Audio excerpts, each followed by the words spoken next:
First Take is presented by Chase, so you can easily master the way you bank. And in part by State Farm. Find your agent at statefarm.com. Yesterday, Lebron put up a nostalgic post on Instagram shouting at his squad and getting fired up for the season. Posting this, "Man, I can't wait to get back on the floor again with you two guys. Last year was just a sample size of what we're capable of, and I'm so hyped thinking about what's next." At Kevin Love, at Kyrie Irving, hashtag the King, Uncle Drew, Menace, the land.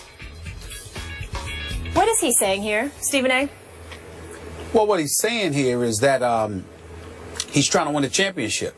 And in his heart of hearts, he believes that had it not been for Kyrie Irving and Kevin Love going down, the Cleveland Cavaliers would be NBA world champions. And I believe him. I can't say this enough. I really feel sorry for LeBron last year from the finals. I know that it was the fourth finals loss of his career. It's one of those things where I don't give any accountability to him whatsoever with that NBA finals loss. I know that he was horrific from three-point range, which you repeatedly bring up, Skip, and that's legitimate. I get that. But that's about the only thing that you can say. When you talk about a Herculean effort that was put on display, there is no question that that's what LeBron James did in the NBA Finals. He seemed to have virtually no help whatsoever on the offensive end of the floor. Matthew Dellavedova and Iman Shumpert are defensive players. J.R. Smith was a complete no-show, and as much as I like J.R. Smith, I made my feelings very, very clear about him. He has been in the league too long. He is too gifted to be the one-dimensional shooter that he is. He should have a better handle. He should know that he could get to the free throw line and get shots that way. He should go to the rack more. He should be like Vinny the Microwave Johnson was in his heyday with the bad boy Detroit Pistons. It ain't about shooting a jump shot. It's about scoring any way you know how to. That's what JR needs to be. When you look at LeBron, what help did he have? Tristan Thompson was a rebounding demon, was there for defense, gave you a little something offensively, no doubt, but that's not his MO. Okay, wherever you turned, nobody was there to step up offensively because Kevin Love and Kyrie Irving was gone. LeBron had absolutely no help whatsoever, and I don't hold him accountable for that finals loss. It was too much for him to overcome. So when he makes the statement that he makes, it's because this entire offseason, I have absolutely positively no doubt that what has been tugging away at him is the fact that guys got hurt. Kevin Love, first round against Boston, with Kelly Olynyk, and that MMA move as far as I'm concerned, separating his shoulder, and Kyrie Irving, even with questionable knees, goes down in game one at 23 points and 7 assists, despite his knees. I mean, if they were healthy, I think it's a different NBA Finals. Not to knock the Golden State Warriors in any way. Steve Kerr did a hell of a job. Steph Curry is the man. But I would have loved to see those guys healthy. And I think LeBron James is exactly what he's saying, because he firmly believes if that were the case, they would be standing here as NBA world champions right now. So they got some business to go in hand. Okay, before I deal with your larger point, are you suggesting now that Olynyk cheap-shotted Kevin Love, that was a dirty play? Skip, I said that today. I don't remember you saying it was dirty. I thought we both agreed they just got tangled up a little bit. No, I said, listen, that looked like an MMA move to me. I didn't like the move at all. I'm not going to call him dirty or whatever, but I think that particular play, he did not have to do what he did, which led to the separation of Kevin Love's shoulder. You're going for the ball. He didn't have to grab his arm that way. Now, I'm sure he did not intend to separate his shoulder. I don't think so. It was a suspect move on his part. I'm not saying he intentionally hurt the shoulder, but it was a suspect move. Okay, back to the larger issue. Are you sure that LeBron wasn't sending a between-the-lines Instagram message to make excuses for what happened in the finals? Because that's the way it struck me. He was making excuses as we approach this next basketball season. I don't look at it that way, Skip. I look at it as fact. You can call it an excuse all you want to, but to me, excuses are things that you look for to rationalize your deficiencies. There is no question you don't have to look for that when it comes to LeBron James. Kevin Love and Kyrie Irving, two of the big three, the new version of the big three, were gone in the NBA Finals. And against Steph Curry, Klay Thompson, the Splash Brothers, with Draymond Green, with an Andre Iguodala, with all of the things that they've done all this year, he had to go out there as a one-man wrecking crew with people like you convincing him that he had help because of Matthew Dellavedova. I mean, give me a break. I like Dellavedova as a person, and I like him as a role player, but to be the guy that you have to lean on in the NBA Finals as your point guard, just stop it. LeBron James virtually had no help. Now, it was supposed to be JR who showed up and offset the loss of Kevin Love and Kyrie Irving to some degree. And J.R. Smith was a no-show because his jump shot wasn't falling, and he continues to be one-dimensional. He's better than that. He's more talented than that. He needs to step up and diversify his game. Okay. But outside of but had he done that, it would have been a different result too. Okay. I just think that, no question, Kevin Love and Kyrie Irving, you don't have to look for those excuses, Skip. They're not excuses. They're facts. Okay. I'm not trying to give LeBron a pass. Okay, now that I've allowed your revisionist history as you look back at what happened in the finals, I'm going to give you my take on what I saw when we were at the NBA Finals. I actually was there in Cleveland, so it counted for me too. Usually I just watch on TV, so it counted. You were there, you were in the arena, so it was counting, but I was there too, so for me that game actually counted.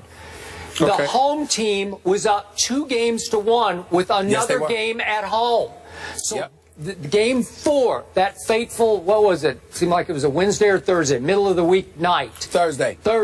We're there. And it's LeBron's house. He should have owned this game. And you conceded or agreed the next morning that LeBron just either ran out of gas or just had a bad night because he just came out flat from the start. I was shocked by it. And by the way, Matthew Dellavedova had contributed mightily to getting them to 2-1 up. And that night, he ran out of gas for sure. And wound up, remember, he had to go to the hospital for IVs or something after the game, and then he was never the same after that.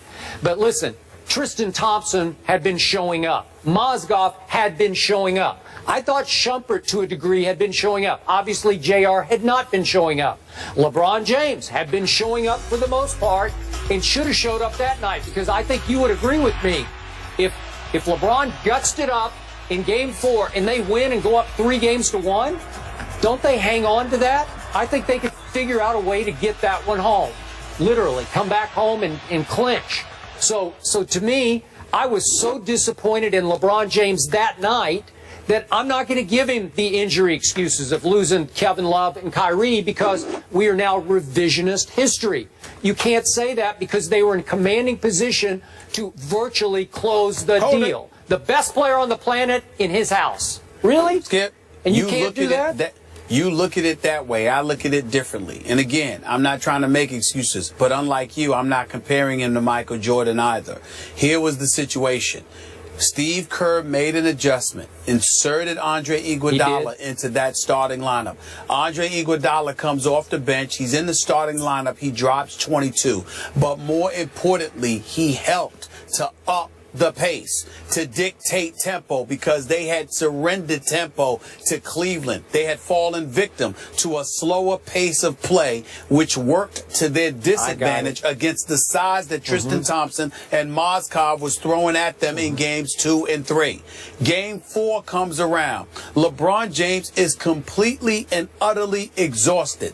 More importantly than that, somebody by the name of Skip Bayless had been absolutely positively raving about Matthew Dellavedova and Delly. That's all you kept saying in front of folks in Cleveland. Well, they got caught up. Let me finish. They got caught up in the sauce, getting caught up in Matthew Dellavedova. What happens that game? He shoots 3 of 14. He finishes with 10 points. Can't buy a basket. Don't even get me started with how he shot in games 5 and 6. How about JR? But in game 4. In game 4, he shot 3 of 14. So LeBron's looking for him. JR shoots 2 of 12 in that game. He gives you absolutely positively nothing. So LeBron, who's averaging more than 40 minutes, okay, who's got to carry the load both offensively and defensively, was spent.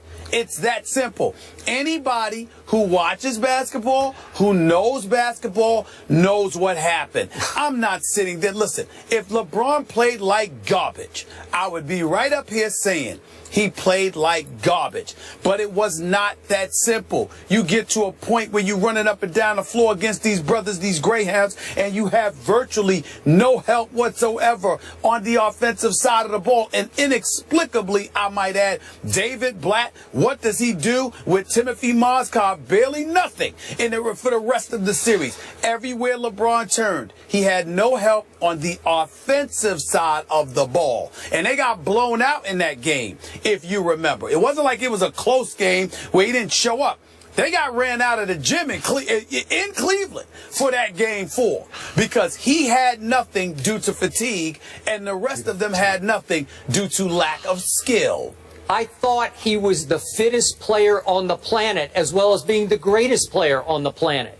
Is anybody in better shape than LeBron James and you run out of gas in the fourth game of the NBA Finals? Well, he didn't run out of gas for the series. He ran out of the gas for that particular game. You have to remember, Skip. Hold it, Skip. We all lamented everything that was going on. You got the 2-2-1-1-1 format. You got the travel. Hell, we were tired. And let me tell you something right now. Talk about him quitting. Speak for yourself. I was ready to quit with those afternoon shows. With those afternoon shows that we were doing. It almost killed me. You understand? I was tired. So I know he was tired. All I'm saying to you is I'm looking at what it was. I would love to sit here and eradicate those excuses. Trust me, I don't give him that excuse. I didn't give him that excuse when they lost to Dallas. I didn't give him that excuse when they lost to San Antonio and they got obliterated and ran out of the gym in 5 games. I didn't do that. But this particular series, well, wait a minute. So if you want to make an argument and look for excuses, you can find anything. I don't roll like that. Here's the reality. The brother was tired. He was vastly outnumbered. Kyrie Irving and Kevin Love being gone and J.R. Smith not showing up to do what he was supposed to do were death knells.